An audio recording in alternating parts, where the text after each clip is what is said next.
حضرت اوس بن ابو اوس حذیفہ ثقفی رضی اللہ تعالیٰ عنہ سے روایت ہے، انہوں نے فرمایا ہم لوگ نبی صلی اللہ علیہ وسلم کے پاس بیٹھے تھے اور آپ ہمیں واعظ و نصیحت فرما رہے تھے کہ ایک آدمی آیا اور اس نے نبی صلی اللہ علیہ وسلم سے چپ کے بات کی۔ نبی صلی اللہ علیہ وسلم نے فرمایا اسے لے جاؤ اور قتل کر دو۔ جب وہ آدمی اٹھ کر چلا تو اللہ کے رسول صلی اللہ علیہ وسلم نے اسے بلایا اور فرمایا کیا تو گواہی دیتا ہے کہ اللہ کے سوا کوئی معبود نہیں؟ اس نے کہا جی ہاں۔ آپ نے فرمایا جاؤ اسے آزاد کر دو، مجھے حکم دیا گیا ہے کہ لوگوں سے جنگ کروں حتیٰ کہ وہ لا الہ الا اللہ کا اقرار کر لیں۔ جب وہ ایسا کریں تو ان کی جانیں اور مال مجھ پر حرام ہیں۔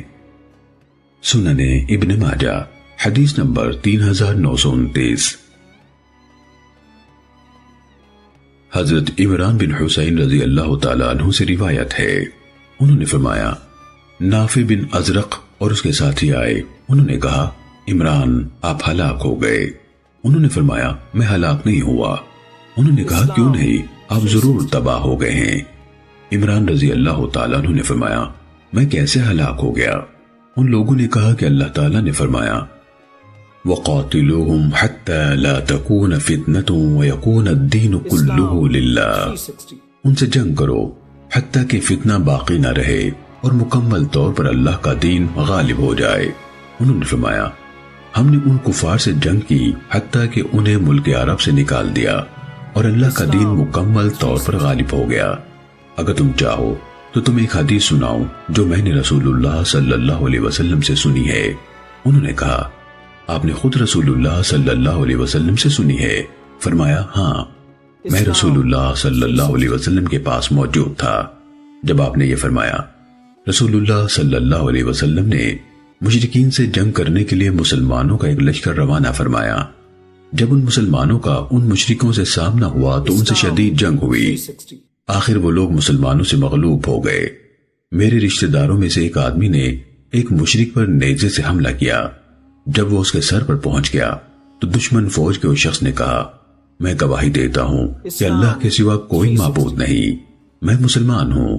اس صحابی نے اس کے کلمہ شہادت پر یقین نہ کرتے ہوئے اسے نیزہ مار کر قتل کر دیا۔ پھر وہ رسول اللہ صلی اللہ علیہ وسلم کی خدمت میں حاضر ہوا اور کہا اللہ کے رسول میں تباہ ہو گیا۔ آپ نے ایک بار یا دو بار فرمایا تو نے کیا کیا ہے؟ اس نے جو کیا تھا وہ بتا دیا۔